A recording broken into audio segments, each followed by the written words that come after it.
कब्ज। कुछ कब्ज ऐसे होते हैं जो जल्दी आते रहते हैं और जल्दी जाते रहते हैं, कुछ होते हैं ज़िद्दी वाले।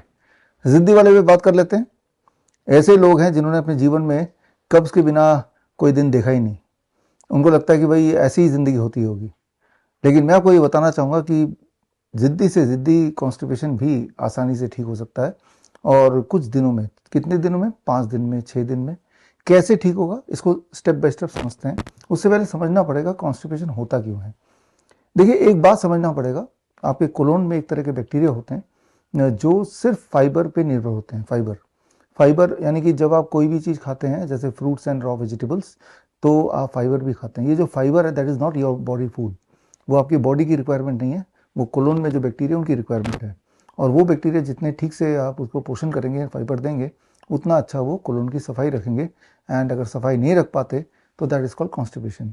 As simple as that. Constipation बहुत लंबे समय तक रहेगा तो कुछ लोगों को उससे कई सारी और दिक्कतें, जैसे पाइल्स है, फिशर्स हैं, और कोई अल्सर बनेगा, कोई ट्यूमर बनेगा, फाइनली कुछ कैंसर बनेगा, इंटरनल ब्लीडिंग होगी, या एनएस से ब्लीडिंग होगी।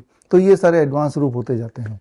सो it will not restrict just to constipation. एक और बात ये है कि कॉन्स्टिपेशन अगर है तो मान लीजिए आपकी दुनिया की सारी के सारी बीमारियां भी आपको आने ही वाली है, लगी चुकी है। जितना साफ आपका पेट होगा उतना साफ आपका शरीर होगा। याद रखिए एक छोटी सी बात, आपके बॉडी के जो सारे ऑर्गन्स हैं, जितने भी ऑर्गन्स आप जानते हैं, चाहे वो ब्रेन हो, चाहे वो हार्ट हो, चाहे वो लंग हो, चाहे वो किडनी हो, उन ऑर्गन और एक्सटर्नल दुनिया के बीच में जो बैरियर है, दैट इज योर स्टमक। कोई भी चीज़ आप खाते हैं सीधे हार्ट में नहीं पहुंचेगा, सीधे लंग में नहीं पहुंचेगा। कहाँ पहुंचेगा वो स्टमक में पहुंचेगा। कहाँ पहुंचेगा वो इंटेस्टाइनल सिस्टम में पहुंचेगा, और उसके बाद वहाँ से फिल्टर होके, वहाँ से एब्जॉर्ब होके, फिर वो न्यूट्रिशन जो है वो जहाँ जहाँ भी जाना है वो जाएगा। राइट। तो the stomach is the barrier between the food and the rest of the organs. तो ये जो इंटेस्टाइनल सिस्टम है, इसको अच्छा होना ही पड़ेगा। अगर वो ठीक नहीं रहेगा तो समझ लीजिए कि आप ठीक नहीं हैं। बहुत सारी बीमारियां होंगी, न जाने कैसे कैसे। रह रह के बुखार भी रह सकता है, या फिर कमज़ोरी रह सकती है, थके थके रह सकते हैं, रात को नींद नहीं आ रही, सुबह नींद खुल नहीं रही है। ये नाना तरह की दिक्कतें हो सकती हैं। खैर, ये कोई बात नई नहीं है, क्योंकि जैसा मैंने देखा कि हमारे हॉस्पिटल्स में जब पेशेंट आते हैं, या हमारे क्लिनिक में, doctor BRC clinic at the rate home में जब पेशेंट्स आते हैं, कोई कैंसर के लिए आ रहा है, कोई हार्ट के लिए आ रहा है, कोई किडनी के लिए आ रहा है, लेकिन अधिकतर लोगों में एक बात कॉमन होती है कि वो उनको कॉन्स्टिपेशन का भी इशू है। अब तो वो इसको इशू ही नहीं मानते हैं, सोचते हैं कि ज़िंदगी ऐसी ही जीनी होती है। तो अगर आपने कॉन्स्टिपेशन को क्लियर कर लिया, ठीक कर लिया, तो इंटरेस्टिंग बात यह आगे जाके आपकी जो बाकी पेरिफेरल बीमारियां हैं वो भी ठीक होने लगेंगी। तो वाइस वर्सा है। तो चलिए सोल्यूशन की तरफ बढ़ते हैं। सोल्यूशन मैंने आपको अभी भी बातों बातों में बता ही दिया, और सोल्यूशन तो यही है कि आपके डाइट में अगर 60% कम से कम फाइबर नहीं हुआ तो समझ लीजिए कि आप कॉन्स्टिपेटेड ही हैं। डाइट में 60% या उससे अधिक फाइबर कैसे करेंगे? That's what I have been telling for last 15 years, that is through DIP diet. हमारे इस चैनल में हेल्थ केयर टुडे में न जाने कितने सारे वीडियोस DIP डाइट पे ऑलरेडी हमने बनाए हुए हैं, जिसमें आपको पता है कि ब्रेकफास्ट में फ्रूट ब्रेकफास्ट लेना होता है, और लंच और डिनर से पहले सलाद लेना होता है। सलाद तो हम लेते ही, लेकिन बॉडी वेट के अनुसार। मेरा बॉडी वेट 70 kg, एक और अगर शून्य लगा लो तो 700 ग्राम। इतने फ्रूट 12 बजे तक, और 700 ग्राम का आधा, 350 ग्राम। 350 ग्राम सलाद लंच में, 350 ग्राम सलाद डिनर में। That becomes the appropriate amount of fibre जो कि मेरे बॉडी में जाना चाहिए। अब मैं उम्मीद कर सकता हूँ कि मुझे कॉन्स्टिपेशन ना हो। राइट। तो जिन फूड से कॉन्स्टिपेशन होता है उन्हें छोड़ना पड़ेगा। Dairy product is number 1, refined and packed food is number 2। तो दोनों को छोड़ दीजिए। राइट। और जिन चीज़ों से कॉन्स्टिपेशन जाती है उन्हें अपनाना पड़ेगा, जो मैंने अभी बताया, fruits and raw vegetable, be on DIP diet. जब आप ये करेंगे, हमारे पेशेंट जब हमारे क्लिनिक में आते हैं, जो लोग करते हैं, हज़ारों हज़ारों लोग, और कई कई साल तक हमने यही ऑब्जर्व किया है, इट टेक्स अबाउट 3 days, 3 दिन लगता है कॉन्स्टिपेशन से पीछा छुड़ाने में फॉर 90% ऑफ द पेशेंट। 90% का तो ये प्रॉब्लम सॉल्व हो जाती है। अदरवाइज वो लोग जिंदगी भर लैक्सेटिव्स पर निर्भर होते हैं, उसके बाद भी कोई ना कोई लिंगरिंग प्रॉब्लम होती रहती है। लेकिन 10% ऐसे होंगे जिन्हें मैं बोलता हूँ जिद्दी कॉन्स्टिपेशन वाले लोग।